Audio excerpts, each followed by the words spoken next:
Hey, welcome to our daily edition of Friend of God. We're taking this directly from our new book called Friend of God, Letting Jesus Say Who You Really Are, because we really believe that when you learn how Jesus defines you, it changes how you define you. You are not the sum of your mistakes and victories. You are who Jesus says you are. You are the one He loves. Thus, you are a friend of God. And in this incredible journey through the writings of John, we see John telling us over and over again, this is what it looks like to be loved by Jesus. And so through 40 days, we're going to take a look at what Jesus is showing to John, and thus John is showing to us. That John comes to the conclusion that I am the one that Jesus loves, and thus we can come to that same conclusion. So, every day, we're going to take one of these chapters and give you just a very quick thing to think about and pray about for that day. And so here is today's episode. Day 27 gets us to this chapter of the third epistle of John, chapter 1, verse 4. And we are finishing up the epistles, 1 John, 2 John, 3 John.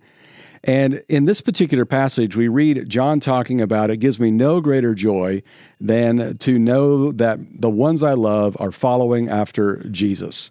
I think there's a lot of moms out there that would agree that to be true about their lives or their prayer for their lives and their family. A lot of grandparents that feel the same way, a lot of new parents that are hoping for the same thing. And I would just tell you that the same is true for a pastor of a church, to know that his people are following in the ways of Jesus.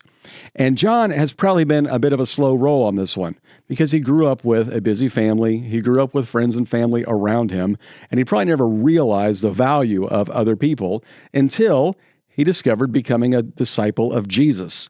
Now suddenly he's with a diverse group of people.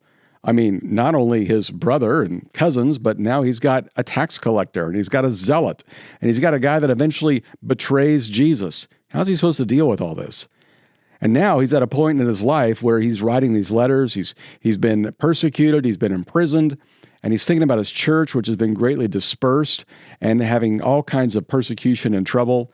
And he's thinking about how valuable it is for them to be in unity with Jesus. Here's what I want us to think about today.